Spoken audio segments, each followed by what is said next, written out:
Welcome to the Uncle Pappy Show tonight. I'm gonna make this one real brief because ABDC, America's Best Dance Crew, is coming on, and I don't want to miss it. But anyway, this was a serious topic. I still hear my phone going off from you guys who's making comments about tonight's question. This one is not a funny one. This one is about the question I put out was a twofold question tonight, and the question was: should a person who is convicted of being a child molester be sentenced to jail for several years, or should they get a lifetime sentence? I've already posted up a video of the man who's been splashed all over TV. They have him in holding right now because of a missing child who was jogging. She's about 17 years of age, and they think that this is the man who did it, and he was already convicted as a child molester, and now he was free out, and they think that he's hit again, except for this time killed the girl who they found, I believe, in a shallow grave. So either way it goes, the story is posted up on the Facebook, but I asked the second question as well. The second question is, what if a girl had, and I'm saying girl because usually it's the girls who come out and say it, not saying that boys, it doesn't happen to boys, but just for general purposes. What if a girl had came out and said that she was molested by a dude, and then come to find out she lied on him? What happens to her? Should she go to jail? That was the second question. Let's cover the first one first. Here's my opinion about it. It's kind of hard to say because of what I know about certain people. Let me say this.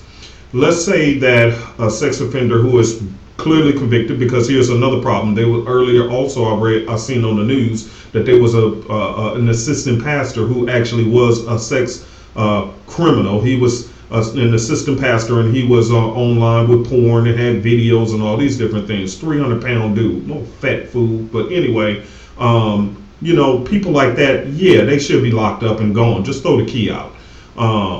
So it depends, because here's the reason why I'm kind of close on not saying I'm not sure, because the other part was this. My friend Ricky, he has a website called rickyslife.com. If you go to that website and read his story, and also I just posted up on Facebook his story that CNN covered. He was on CNN, ABC, and other news stations and radio stations.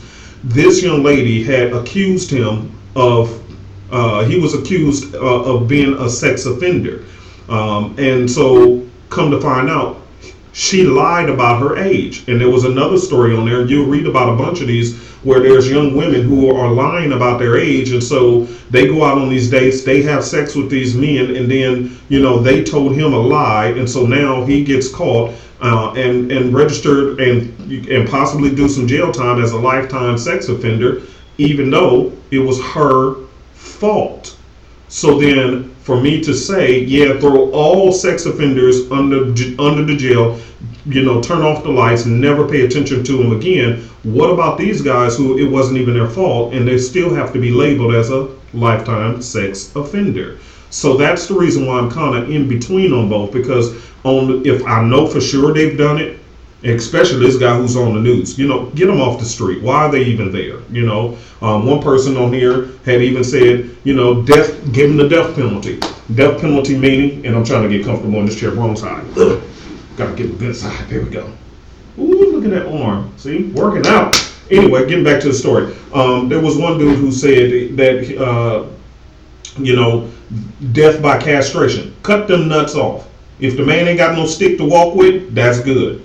So anyway, I would agree with that. If the brother got caught and he's really, for real, he's a criminal and he's doing that stuff, yes, by all means, whatever needs to happen to keep him off the streets, do so. But again, I can't just say that as a blanket statement, because I have a personal friend of mine who was on my previous talk show that I had a year ago, a national teen talk show, which we're bringing back eventually. It's called Teen Life Today. He was a guest on my show, and that's how I found out about his story. His mother, who was legally blind, and she fought tooth and nail for him to get free in Oklahoma, because he could not do anything to support his mother. And I mean nothing. He couldn't go to a school ground, he couldn't work, he couldn't do anything because of this lifetime sex offender label that was put on him, just to find out that it was inappropriately placed, because he was not a sex offender. So again, I can't throw a blanket statement, but again, draw your own conclusions, and I just say keep a balanced opinion about it. Um, that's all I really have to say about it.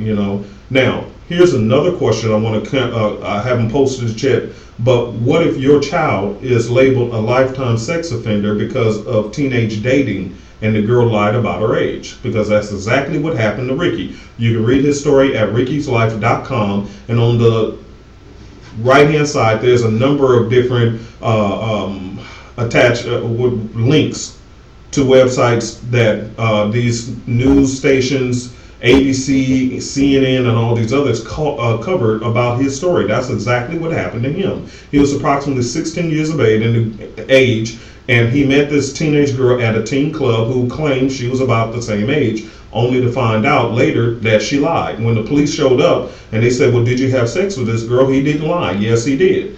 He said, yes, I did. Well, they said, did you know that she was 13 years of age? He said, no. She said she was about my age, which was about 15 or 16. So anyway, that's what happened. So, we'll cover the teen stuff because there's more information I want to share with you guys about your kids and its text messages and all this stuff. It's called sexting, not texting, but sexting, and how they are using your kids' cell phones to be able to track who they text, what kind of messages they use, and believe you me, they can keep them records up to 10 years. So long after your child has hit adulthood and moved on with their careers, they can still go to jail over this stuff. So there's a lot of information I want to share. So I'm gonna cut it smooth tonight, let you guys enjoy your night, because I'm finna go watch ABDC, because I want to see who wins on America's Best Dance Crew.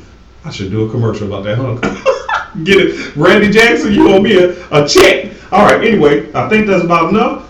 If y'all have any more questions, I will be on Facebook sending out more messages. So enjoy your evening, say your prayers today. And as I say at the end of every show, DGU, don't give up.